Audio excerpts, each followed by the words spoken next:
My mother has never learnt the secret of coordinating the ingredients of a meal. Her gravy is always made before the roast potatoes have turned brown. I went into the kitchen to give her some advice, but she shouted, "Bugger off out," through the steam. When it came, the meal was quite nice, but there was no witty repartee over the table. Not a single hilarious anecdote was told. In fact, I wish I'd had my Xmas dinner with Ned Sherrin. His relations are dead lucky to have him. I bet their sides ache from laughing. The Sugdens don't approve of drink, so every time my parents even looked at a bottle of spirits, they tightened their lips and sipped their tea. And yes, it is possible to do both. I've seen it with my own eyes. In the evening, we all had a desultory game of cards. Grandad Sugden won £4,000 off my father. There was a lot of joking about my father giving Grandad Sugden an IOU, but father said to me in the kitchen, "No way am I putting my name to paper. That mean old git would have me in court as fast as you could say King Edward." The Sugdens went to bed early on our rusty camp beds. They are leaving for Norfolk at dawn because they are worried about potato poachers. I now know why my mother turned out to be willful and prone to alcohol abuse.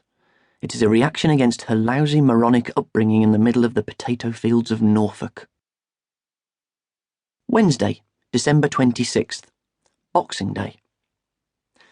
I was woken at dawn by the sound of Grandad Sugden's rusty Ford Escort refusing to start. I know I should have gone down into the street and helped to push it, but Grandma Sugden seemed to be doing all right on her own. Must be all those years of flinging sacks of potatoes about. My parents were wisely pretending to be asleep, but I know they were awake, because I could hear coarse laughter coming from their bedroom, and when the Sugdens' engine came alive and the Escort finally turned the corner of our cul-de-sac, I distinctly heard the sound of a champagne cork popping and the chink of glasses, not to mention the loud cheers.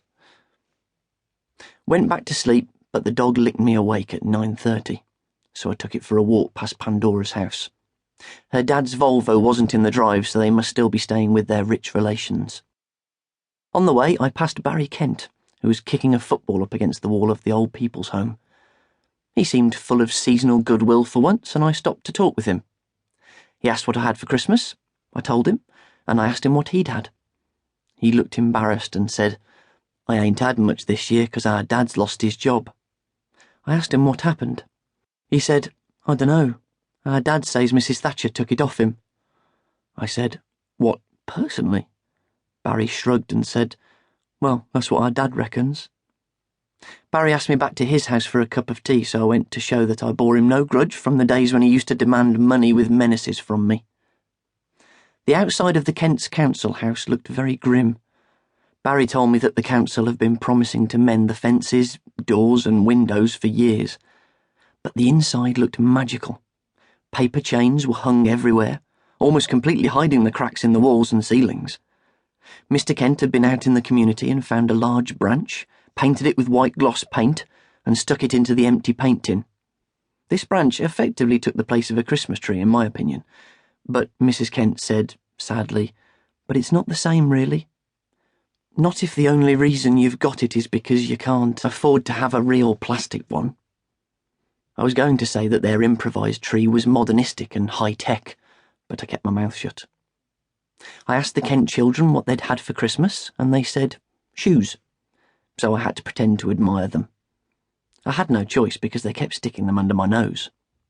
Mrs. Kent laughed and said, "And Mr. Kent and me gave each other a packet of fags." As you know, dear diary, I disapprove of smoking, but I could understand their need to have a bit of pleasure at Christmas, so I didn't give them my anti-smoking lecture. I didn't like to ask any more questions and politely declined the mince pies they offered. From where I was sitting, I could see into their empty pantry. Walking back home, I wondered how my parents were able to buy decent Christmas presents for me. After all, my father and Mr. Kent were both innocent victims of the robot culture where machines are preferred to people. As I came through our back door, I found out. My father was saying, "But how the hell am I going to pay the next access bill, Pauline?" My mother said, "We'll have to sell something, George. Whatever happens, we've got to hang on to at least one credit card, because it's impossible to live on the dole and Social Security." So, my family's Christmas prosperity is a thin veneer. We've had it on credit. In the afternoon, we went round to Grandma's for Boxing Day tea. As she slurped out the trifle,